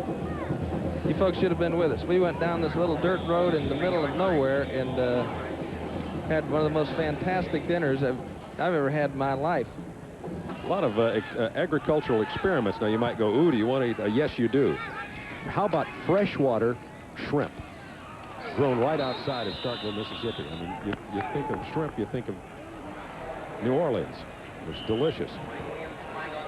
And they also have some experimental winery testing going on there. It's not, believe me, for mass consumption or sale, but it's interesting to see a wine bottle that says Mississippi State University Department of Agriculture. Cabernet Sauvignon. Dead ball foul, personal foul on the defense, 15. Disappointed with the outcome of this game, and sometimes you're going to have afternoons like this. There are going to be a lot of teams having afternoons like this against Tennessee this year. The high-powered offense was damaged by the loss of Chuck Webb, but Tony Thompson, the man carrying the ball there, already has on the day 230 yards replacing Chuck Webb. It's just like Alabama last year when they lost Murray Hill. All of a sudden, Saran Stacy, who ever heard of him? People just need an opportunity. Gary Hollingsworth is someone else that would have drifted into anonymity if someone hadn't been injured. This time the handoff to the fullback. That's 42, Roland Poles, 240 pounds. He gets the first down just outside the 25-yard line. Well, Tennessee will play Texas El Paso back at Knoxville next. Then the game that could decide the Southeastern Conference champion this year. There are other teams that would argue with this, but that'll be Tennessee at Auburn on September 29th. One of the teams that might argue with it would be Alabama. We'll see Alabama and Florida next week on our SEC Game of the Week from Tuscaloosa, just up the road from Starkville. Over on the left side, Tennessee's offensive line once again just moving people around, and Tony Thompson gets down just outside the 16-yard line. Gain of 12. He now has 242 on the day. Poles leading the way. Nice block by McCray. Poles chops him, and look at Pickens out there working away on Mark Woodard. Finally, the secondary gets there to help out. Tony Thompson, Lake Wales, Florida. Good fishing down there. Tony Thompson's only 7 yards away from moving into second place in the most single-game yardage ever at Tennessee. Not going to get any this time. Chuck Webb had 294 against Ole Miss last year. Johnny Jones got 248 against Vanderbilt. That's the second most ever gained by a Tennessee back. So Tony Thompson, if he keeps carrying it here today, will become at least the second most prolific runner in a single game in Tennessee history. That was Roland Poles on that carry. You could hear the tires screeching as he tried to cut it back. They'll screech when you weigh 240, huh? Second down 9. It's right at the 15. Here comes Thompson cutting it against the grain. Thompson inside the 10 to about the 8-yard line. Kelvin Knight with the stop. And that puts Tony Thompson in second place all time in most yardage produced in a single game for Tennessee. After this game, they can send him back to defense and bring another defensive back over and see. Let him get a couple of hundred behind this line. That's true. McCray, Myslinski, Fisher, Baird, Davis. Awesome offensive line at Tennessee. Here's Thompson trying the right side. Not much this time. Eddie Miles came up from the corner. Little Eddie Miles stepped in there between Greg Amsler and Roland Poles, and you have to like Eddie Miles' attitude. How about his first game when he made a big hit against Emmitt Smith at Florida? Yeah, right. He's a freshman walk-on, and you know, you're usually not real confident then, but in his first game, he makes a tackle on Emmitt Smith, and he gets up and looks down at him and says, "Welcome to the SEC." Like, I ought to be here, and you shouldn't, see. Emmett now down with the Dallas Cowboys after being a late signee. 4th down, 3. The field goal attempt is good, and Burke has 4 field goals on the afternoon. That one a length of 25 yards, and it is 33-7 with 3:49 to go, 3rd quarter. Starkville, Mississippi. Tennessee laying a real whipping on the Bulldogs, 33-7 after a 25-yard field goal from Greg Burke, his 4th field goal of the day. Tennessee was inside the 10-yard line of the Bulldogs 3 times and didn't score at all, so this game could be much worse. And the man you see behind the state trooper there, Tony Thompson, has 248 yards on the day.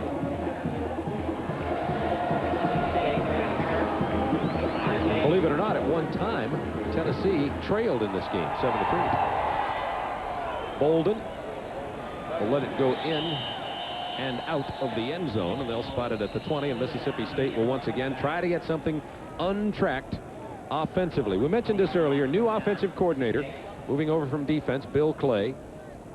Onto the field comes Tony Shell, and of course Bill Clay working closely with head coach Rocky Felker to try to get something going with this state offense. They struggled all year last year too. And Bill is a very respected defensive mind around the country, and had interviewed for a head coaching job, and when they made the decision, they said, well, you know, we were worried about the fact you didn't have any offensive experience. So Rocky knew that, and they made him the offensive coordinator here, and now they're kind of working on it together. Shell with the play fake, turns around and throws it out here to Kenny Roberts. Roberts with a couple of moves, but those moves gave the aggressive Tennessee defense time to get there at the 27-yard line. Ernest Fields led the way, number 23. Yeah, you got time for one of those, and that's about it. Then you got to just get going. Same way in a kickoff return or punt return, you spend too much time. You know, the longer you stay in one place, the longer those missiles are starting to turn toward you. Furl splits out wide to the left side and Bolden to the right side. A potential deep play try when you're trailing this way. It's 2nd down and short yardage. Instead, they're going to just try to get it to David Fair, and David Fair does get the 1st down out to the 34. David Fair has been a hard luck story, frankly. He was a very highly recruited young man from Starkville, right here, a hometown product, who had injuries throughout his career, was a tailback. We saw him just in one of his first games just show incredible ability, but has had several surgeries and has struggled his time during college with his athletic career, and has now moved to fullback as a senior. And they're hoping that in his senior year, in his last year, he can become what they felt he had the ability to become.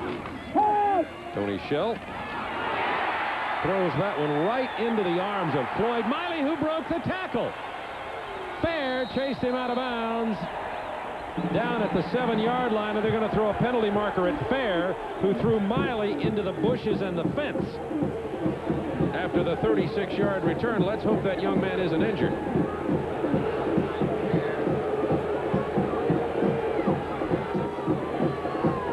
Jerry Bolden was the intended receiver, but Shell threw it right under the arms of Floyd Miley. Bolden hadn't even made a turn. Let's see if he's all right. I think he was just tangled up in the bushes on the far side.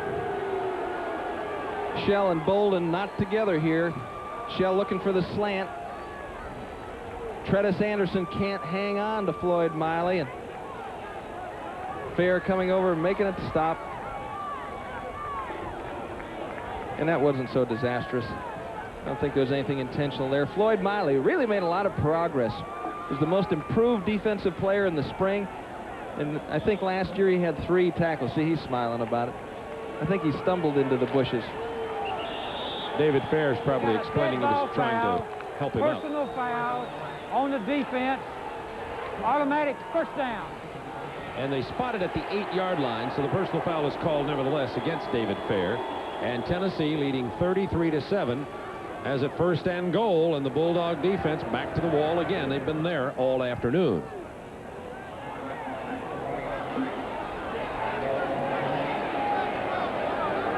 Sterling Hinton enters the ball game at quarterback for the Volunteers. He's a senior from Passaic, New Jersey. More mobile than Andy Kelly. Excellent athlete. Not a bad backup. He could be starting in a lot of university uniforms.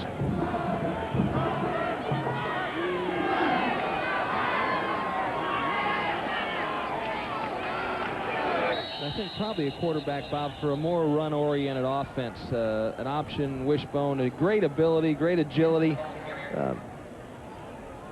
but not really educated, you know, in the art of reading defenses. You have to do that and do that and do that and do that to get used to it. It has to get beyond the mode of trying to think about where you're going to throw it if this guy does that. You just have to feel it. You have to let it go. In order to do that, you have to work on it a lot. You have to work with the same guys, and that's the problem that Shell looks like he's having this afternoon. They're just not getting together on their routes. Tavio Henson in a tailback for Tennessee. This is second down. Play fake to Henson. Hinton rolling out. He's under pressure. And hauled down from behind at the 4. That was Mark Woodard. Did a good job chasing him down, as Tim pointed out. Hinton has speed, so that shows you that Woodard can also move on defense. And this time, the Bulldogs don't do quite as good a job covering. Hinton's got some people open right there, but he can't pull up. Woodard is in hot pursuit, and he can't really collect himself and let it go. So he tries to get to the corner of the end zone, and Mark Woodard throws him down. This will be third down goal from the 4-yard line. Tennessee leading at 33-7. We're in the final minute of the third quarter. Full house backfield. Hinton stumbled and rolls and runs. Throws it back across the ground. It's picked off. Number 95 is Nate Williams. And the Bulldogs avoid the score again. That's the 4th time today that Tennessee has been inside the Bulldog 10 and not scored a single point, yet they lead 33-7.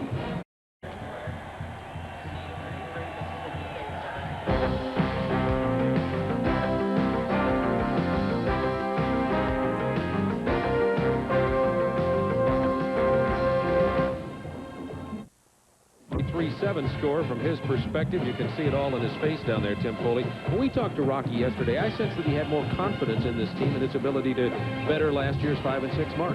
Yeah, I think he does, and I think that they have an opportunity to do that. But you're going to have games like this. I mean, they on a couple of plays, they just didn't line up on defense. They played well at times during the football game. Offensively, they're having a little trouble in terms of Shell coordinating with the receivers, but they got a minimal run game going underneath. But you know, it's the first game of the season for him.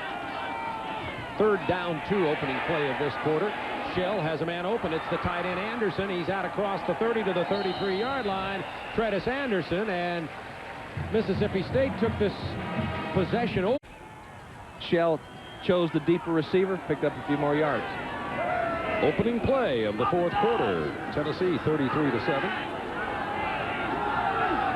Shell looking at a 4-man defensive line from Tennessee. Threw it once again right into the waiting arms of the defensive back, who's going to take it into the end zone. That's Ernest Fields, the linebacker on the outside, number 23. Touchdown, Tennessee. David Fair was the intended receiver, and once again, Shell and Fair didn't connect. Fair never saw that ball coming either. We see this replay, you'll see what I'm talking about. And Ernest Fields had a better view of it, caught it, took it into the end zone for the interception and the touchdown. The Fields came to Tennessee as a running back, but he certainly has found a home at linebacker. Shell lets go of the ball. Looks like it's thrown high and just a little off target.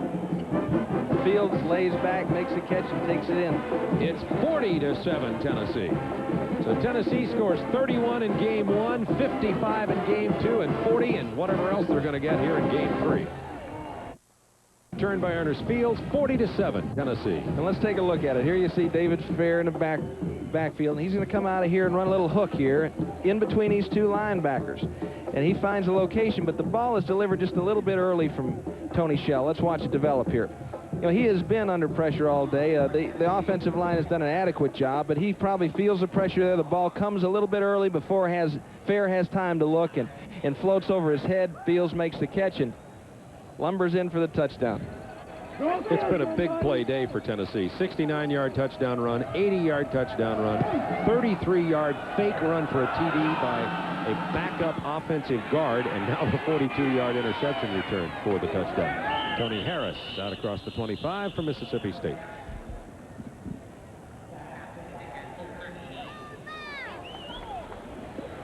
I'm just wondering if Rocky's thinking about Sleepy at this time. William Robinson. Look, at least he can move around. And, you know, it's tough. Here comes Shell, and the people here are not real excited about it. But he's been through this before. And it's tough to see a college quarterback booed, especially in a game here when, if they would have defeated Tennessee, it would have been considered a major upset, I'm sure. Clearly. But Tennessee calls timeout. Didn't exactly have the right matchup that they wanted on the field there. The Volunteers will regroup just a bit. Shell goes to the sideline. And let's go to Ron Thulin in our Atlanta studios. Thank you very much, Bob Neal. Like to Thompson, he has replaced Chuck Webb in a big way today for the Tennessee running attack. One of the best jobs, his 12th best ever in the history of the SEC. Frank Mordecai at Vanderbilt had 321. Emmett Smith, 316. You see Chuck Webb down there in 4th place, 294. Bo Jackson tore off 290 yards back in '85. That's a lot of real estate, and Tony Thompson gathered it all up in a short period of time. Also, he hasn't really played much the second half. Tony Thompson had 200 yards. And the left tackle, John James, a sophomore from Atlanta, moving there for Mississippi State, and the penalty markers go down. We talked about Tennessee's next week's opponent. They'll be playing Texas El Paso. False start on the offense, 5 yards. And Mississippi State will play Southern Mississippi.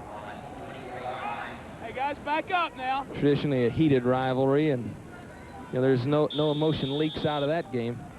Southern Miss playing Alabama today, and I understand that Brett Favre, the quarterback who engineered the upset in our opener last year against Florida State, was cleared to play in that game following the automobile accident he had been in.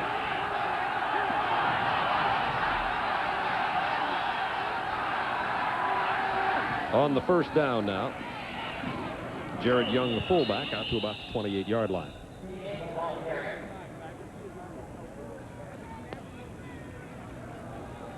Next week, Tim and I are going to be in Tuscaloosa for the conference debut of 2 new head coaches, Steve Spurrier of Florida, meeting Gene Stallings and the 15th-ranked Alabama Crimson Tide. TBS Sports will be there at 12:30 Eastern Time. The Gators and the Crimson Tide. That ought to be a good ball game. It'll be a great game. This will be second down 10. Hard to tell how Florida will be. Bet they'll be rejuvenated offensively with Spurrier in there. Here's Roberts. First down, another 10, another 5, 6, 7 yards. About close to 30 yards on that reception and run. Gain of 26 by Kenny Roberts. Well, if the Auburn coaches are still here, they're going to put that play in because Tennessee is yet to cover that one. They just run a kind of a little naked boot here. And dump it out to Stewart. And again, as you see Tredis Anderson showing up in your picture, he was open also. Mississippi State's 7 points came on a punt return, so the offense for Mississippi State hasn't developed any points here today.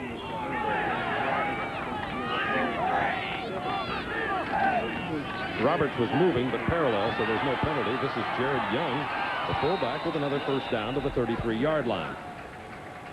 And the Tennessee coach is getting some valuable playing time in for some of their backups, and this is how you get to be so good so deep, as Johnny Majors knows.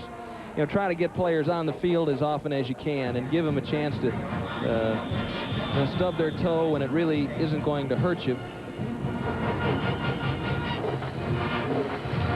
But he's still competitive. Look, and he's talking to Tim Keene there about why can't we get that covered, I'm sure. And as you mentioned earlier on, he hasn't lost a flair for going after it. On the first down from the 33-yard line, Shell gives it to Jared Young. The fullback takes it to the 30-yard line. Jared Young has had a lot of carries here so far today, too, and has the team has 88 yards rushing. And he's a tough little nut, kind of an inspirational leader out there, been playing regularly since 1987, and maybe not as, well, not as big as you'd like your fullback to be at 209 pounds, but just a super kid and just always energetic in practice. Roberts at the wing on the right side. Second down, the play fake, and Tony Shell. Incomplete. He tried to get it to Trinell Edwards, who just couldn't hold on to it at the 19-yard line. 9 of 20 is Tony Shell for 98 yards and 2 interceptions today. And McCleskey in there, you talk about the backups getting some playing time. We're seeing more of the second-team players. Dwayne Dotson in at a linebacker spot. Todd Kelly in at defensive line. Mark Needham's in there getting some playing time. And Lance Nelson at a linebacker position. And those are some of the names that Tim was talking about, the depth of Tennessee. And with these temperatures today, not only is that needed because of the heat, but also building a deeper and better Tennessee football team. Shell, quick turnout, completes this one to Bolden for the first down, who gets to the 18 before he's out of bounds, and J.J. McCleskey was the man covering on the play. And that's a good route. You know, he drove him off. Sometimes they run this hitch too short. They get, you know, to take 2 steps, and they don't really get into the defensive back's personal zone there. That time he drove off McCleskey, who is a converted, J.J.'s a converted running back. Sound like some of the psychologists would say, don't let anybody get in your personal zone. Right, yeah. Well, most defensive backs need a personal psychologist, right? First and 10 from the 18-yard line. Bulldogs trying to get something on the board. Here's Jared Young. Down to the 7-yard line. He bursted off right tackle. Preston Warren made the stop, a gain of 11. Jared, and only 7 carries. He has 46 yards. That's the way to pop it through there. For Crickett's line, Lee Ford pulling, creating a hole there. Byron Jordan blocking back. Ricky Bird doing a good job. And Jared Young burst through that hole. Portland, Alabama. Not far, but Starkville and the Golden Triangle area on the east side of Mississippi, not very far from Alabama. First down goal for the Bulldogs. Here's Jared Young again. Young to the 1-yard line. Ball popped out after he went down, but it will be second down goal now for the Bulldogs at the 1 of Tennessee. And this is important for Rocky, that his team keeps working, that they don't just lay down and give up. I mean, he can use this later on. You know, as a character building experience, as long as you know, when you lose, it goes down in the W or on the L column. That's all. It doesn't matter. It doesn't say necessarily by how much. They don't count that. This is a nice play of the drive, and they've got their goal line offense in, but this would be very helpful for their coaching staff to get some points here. Galloway fumbles. Tennessee picks it up. And was the ball fumbled in the backfield, or had the line of scrimmage been crossed? It was fumbled in the backfield, meaning you cannot advance the football. That's J.J. McCleskey with it. It'll come back. If that ball's fumbled past the line of scrimmage, he could have been gone. So it's going to be Tennessee ball, but he can't advance it. See where it went out. In the backfield. Just a great job by Sean Walker coming over the top and knocking it out at the what they call a mesh point. And Galloway never really had a chance to get a hold of it. We'll be back in a minute.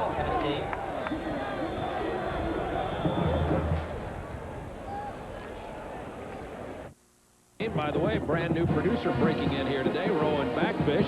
Not a brand new producer, but new to SEC football. There's a picture of Rowan on the sideline. Creatively taken by one of our TBS sports cameramen under the direction of Lonnie Dale, our director. Coy Godwin is our booth manager this year, and Kim Anderson, Alex Vergara, our erstwhile spotter and statistician, up here taking care of things in the booth for Tim Foley and yours truly, Bob Neal. Our 9th year of college football telecast, and Tennessee showing why they're ranked 8th, maybe ranked higher before it's all over this year. And the key to that, I think, is going to be their defense. I mean, their offense is going to be difficult to stop with all the weapons they have to throw at you. But I think in terms of that Auburn game, that they'll be able to get on the board. It's not certainly going to be a shutout.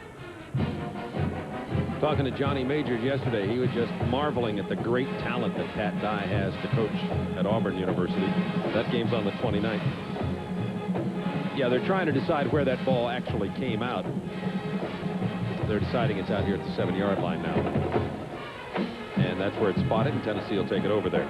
We've been talking to John about whether he was difficult to work for, because there have been a number of coaches that go through his program, and in the beginning he got a little defensive and said he didn't think so. You know, talked to Fulmer. He's been here 10 years, and And after 15 minutes, he was arriving at the fact that, yes, he is kind of difficult to work for, I think. You know, he's just demanding. He demands fundamentals and, you know, doing it his way, and just like any successful man would. Tennessee trying to pop it outside, but good pursuit by Mississippi State. And Henson goes down at the 10-yard line. Look at the coaches that have come through Johnny Majors' Tennessee program. I mean, yes, as he grudgingly admitted, he is a taskmaster and he's tough on his coaches, and therefore it trickles down to the discipline of his football team. But some great coaches have come out of there. Yeah, look at him now. He's trying to get an unnecessary roughness call right now, you know. I mean, so he's always into the game. But you're right, he has turned out some great coaches, not only from Tennessee, but from Pitt. You know, when you look at from Iowa State, Jimmy Johnson, Jackie Sherrill, Walt Harris at Pacific. Sure, a whole bunch of his former coaches are down at Dallas now.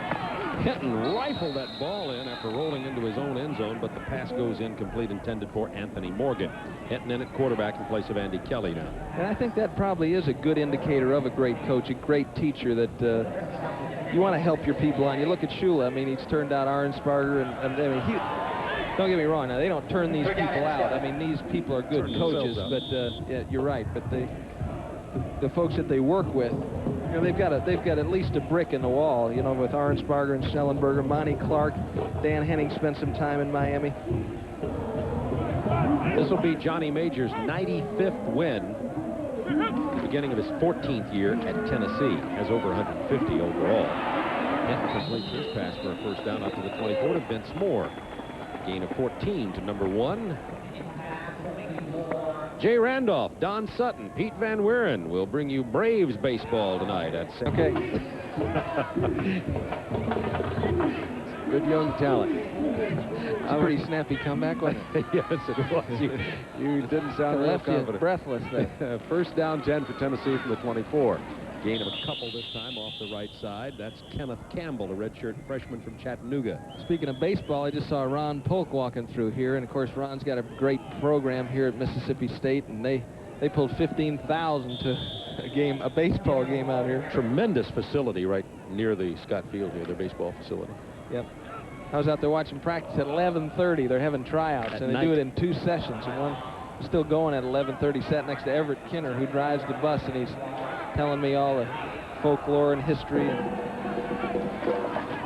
On a second down 8, Henson again, driving out near the 30-yard line, the sophomore from Maryland. Well, it's a great baseball program, and Ron Polk I've known back when he coached at Georgia Southern years ago, and he likewise, in the tradition of great coaches, turns out other good baseball coaches, and of course the Mississippi State baseball legends led by Will Clark, but so many great ones in the majors.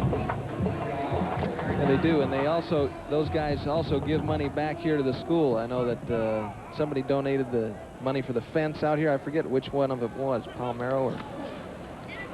Should have been Clark. Yeah, right, but he gave something. For the 41, that pass is completed to Lee Wood, a senior from Richmond. So they're getting into the 3rd and 4th deep receiving and running back positions for Volunteers now with 8 minutes to go in this ball game. Well, Lee Wood has had a good game. He also made a critical block for Tony Thompson on this earlier jaunt down the far side. Look at those receivers: Pickens, Morgan, Harper, Vince Moore, and you get down to what you'd call the 5th receiver, Lee Wood, and he's a heck of a ball player. And they've taken some of them.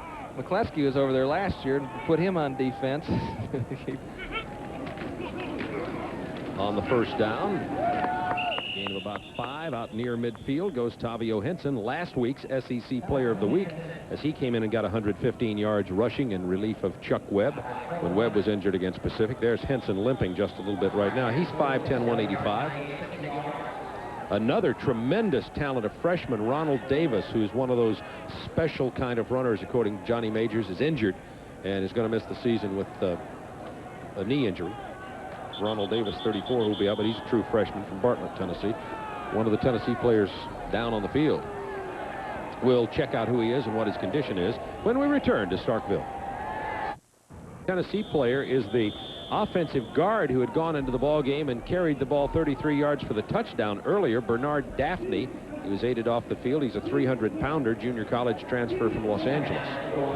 Didn't appear serious the way he left the field. I wonder if they pull straws for that. You think they draw for who gets to do that? And the one chance at stardom, you think they, I mean, they may make it a lottery, or maybe it's the most times if the guy that works out the most or something. I mean, you got to make, it's a big deal, you know? You know, he's a former defensive player, too. Daphne, he would never have had an opportunity to do that. And they're still working him over down there. 33-yard. He also will probably lead these great Tennessee runners in average per carry this year, 33 yards. Exactly. Certainly will be maybe the most yards per rush for any lineman ever in the history of the world. To the 45-yard line goes Tennessee for another first down. That's Kenneth Campbell. He's tacked by Keough Coleman. I told you Mississippi State has to play Southern Miss. The Cal State Fullerton comes up, and then Southern Miss are the next two opponents on the Mississippi State agenda, so they have an opportunity to get a couple of wins under their belt. We don't know about Mississippi Southern yet. They're playing Alabama this afternoon. That'll give Rocky Felker and his ball club an idea of how tough their intrastate rival Southern Miss will be. Hinton throwing on the run. It's complete to Vince Moore. Vince Moore, but did he get out of bounds? They will call it a completion down near the 30-yard line. Now they're saying no, and they'll bring it back. 6.5 minutes to go from Starkville. Tony Thompson, sitting on the bench in the heat, has 248 yards on the day, and I doubt if Johnny Majors will have him back in the ball game. That's the 12th best rushing total in SEC history, tied for second best ever at Tennessee. I think he's got himself a seat for the day. Move the fan over. I'm going to be there. Here's Henson. Running room to the 36-yard line. What you don't want to do at this point is lose anybody else. You know, you can survive with losing one of those running backs, but and you hate for it to happen, but you lose the next one and you're really in trouble. Tennessee's rushed for 321 yards today. Passed for around 150. And the Tennessee defense has played well, and without Mark Moore, who didn't make the trip. So Bailey and Bradley and Fuller and Smith are starting to come together as a defensive front. Third down, short yardage for Tennessee, and they get the first down and to keep this drive alive and keep chewing up the clock with 5:48 remaining.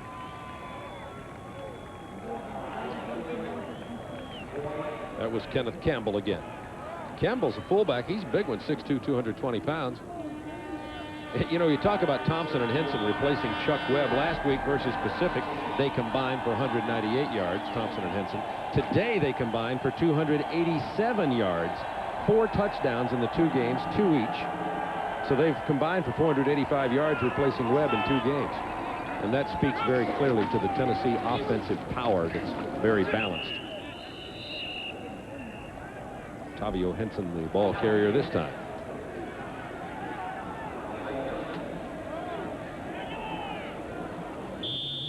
You got Myslinski in there playing next to McCray. They're just 2 experienced veterans that are very well tutored. John Fisher coming on to be a starter 2 years ago. Baird finally getting his shot with Eric Still graduating and going on to Houston. And then Anton Davis, Football News freshman and sophomore All-American, All-SEC last year. Over on the left side, a gain of about 4 by Tavio Henson. Lance Aldridge making the play for the Bulldogs.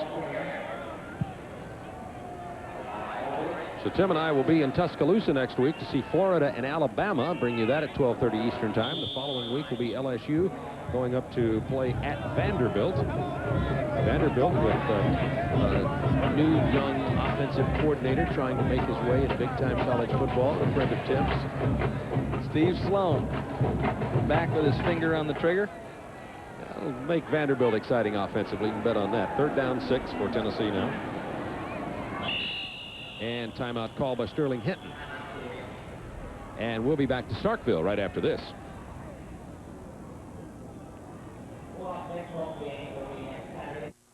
40-7. They're really just running out the string right now. here in Starkville as Tennessee's controlling the ball, keeping it on the ground and chewing up the clock. 4 minutes remaining in this game.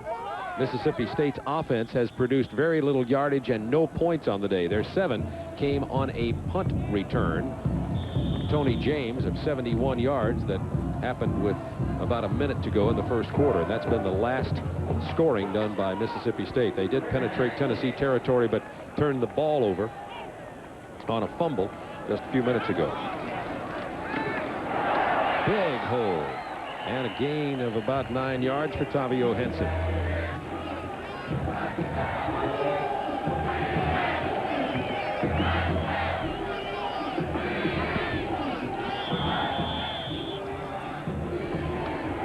We got a first down here, and it's going to be interesting. You can't really tear into your team. You can't, for Rocky Felker, you can't really get on them that hard. You know, they gave a good effort. They are outmanned here. And for Jim Carmody, it will be a matter of trying to regroup his defensive folks and trying to get them going again, get them back into that old spirit. Here's Henson again to about the 18-yard line. This is obviously one of the reasons that conference coaches don't like to open with a conference foe. You saw Johnny Majors was 1-6 in SEC openers that have been on the road coming into this game. I mean, it's tough to open with an SEC opponent. That's what Mississippi State's doing this year. Tennessee took on tough Colorado, but that's one of those games that just still doesn't have anything to do with whether Tennessee wins the SEC, and they tied them. Then it's Pacific, which was a tune-up game, heavily outmatched Pacific. So Tennessee's got 2 under their belt before they come in here. And they look like it. They're starting to run very efficiently and effectively. They're looking deep and powerful. It was nearly another touchdown intended for Corey Fleming, the redshirt freshman from Nashville. Nice throw by Hinton. He had a sideline pattern and a little bow out behind it.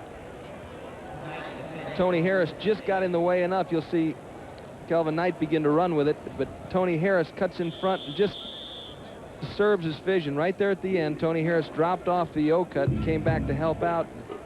Distracted him enough that he didn't make the catch. 3rd down 8, 2:46 to go in the ball game.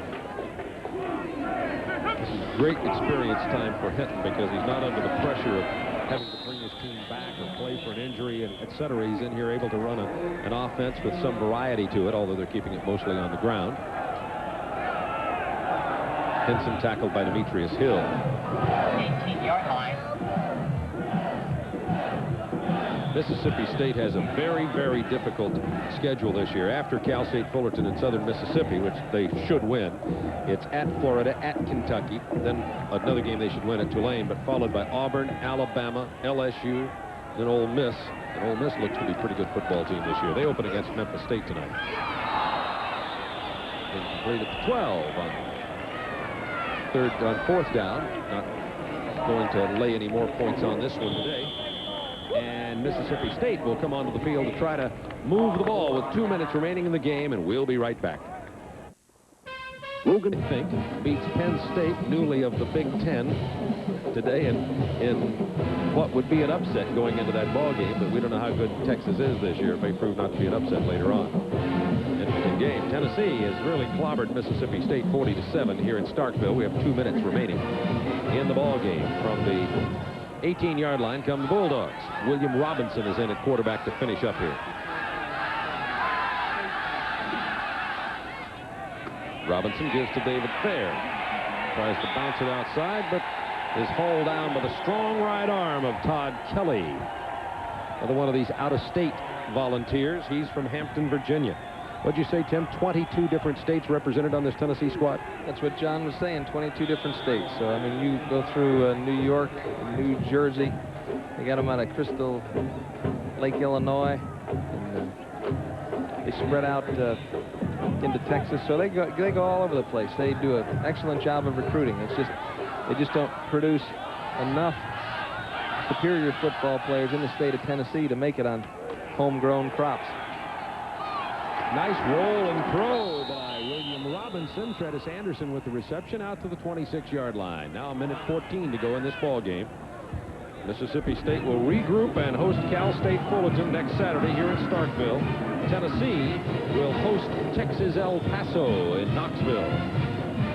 Speaking of Knoxville, you want to talk about the most exciting place to watch college football in the country. You can get a different argument from a lot of people, whether it's at Michigan or Nebraska or at Georgia or Auburn, etc. But how about the 95,000 plus at Tennessee? And Johnny Majors told us they've sold 67,000 season tickets. And they had 94,000 there last week for Pacific.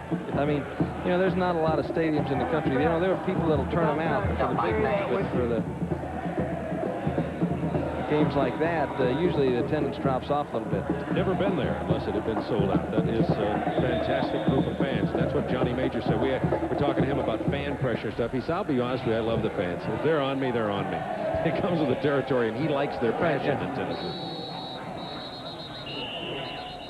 Clock ticking down now to 11 seconds, and it stopped there. And Mississippi State calls time out. Yes, they did. So Rocky Felker, who was a winner as a quarterback at Mississippi State and came in here and got off to a good start with the program, then had to make some changes and hit a slump. Only won 1 game 2 years ago, 5 games last year. Said he felt that this may be his most talented football team. Now, we're not making light of it because they're getting thrashed here today, but he's got a lot of new players in new positions and some new concepts he's trying to do to get some victories this year in the tough SEC. But Rocky seemed, I believe he was sincere in saying that he thinks he's got some good talent on this football team. Yeah, I think so too. And he's got a good coaching staff, and they'll get some things going here. They've got to get some, they've got to get a little bit more coordination between the quarterback and the wide receivers, that's for sure. And Galloway's going to have to concentrate on hanging on to the football. It came out a couple of times. One wasn't really his fault. And then defensively, you got to get used to playing together as a unit. You just can't lose 7 people and expect it all to fall back in together. There's a certain chemistry on every team that needs to appear. Well, Tennessee has chemistry, TNT type chemistry. So, explosive football team. They'll be fun to watch all year long. Here's Vince Moore. Corralled by the Bulldogs at the 27-yard line, and that'll be the last play of the ball game. A 48-yard punt from Mike Riley. Tennessee thrashes Mississippi State in the SEC opener for both schools by a score of 40-7. Now, don't forget, immediately following today's game, Ron Thulin will be standing by with all the latest college football scores and highlights around the nation. So right after this, stay tuned for Ron Thulin in our studios.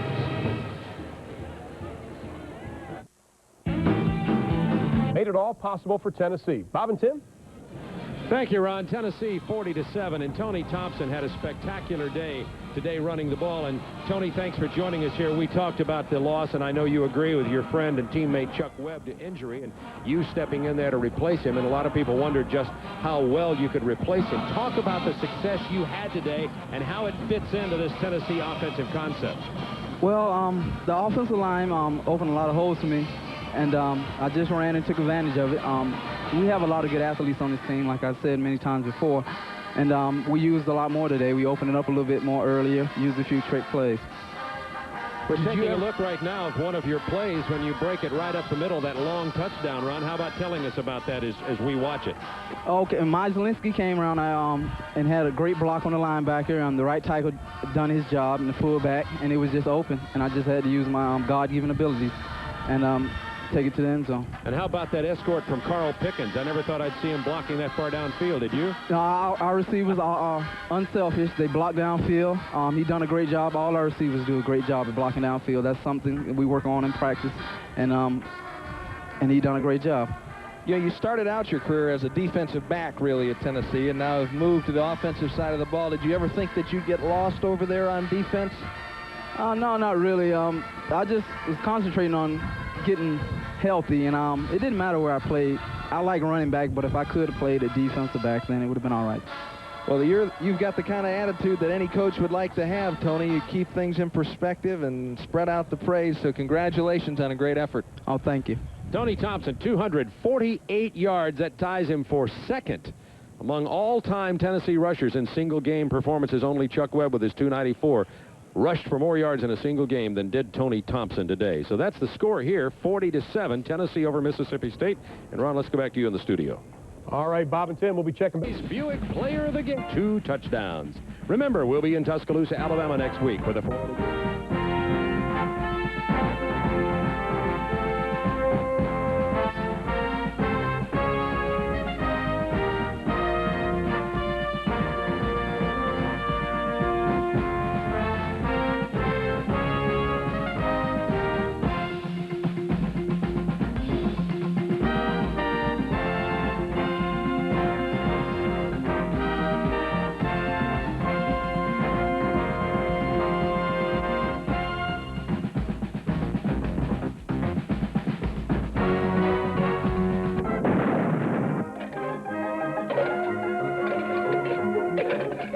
Well, it was Andy Kelly in the opener against Colorado. It was Tony Thompson, Webb's replacement on this day, 40-7. Thompson, 248 yards and a couple of touchdowns.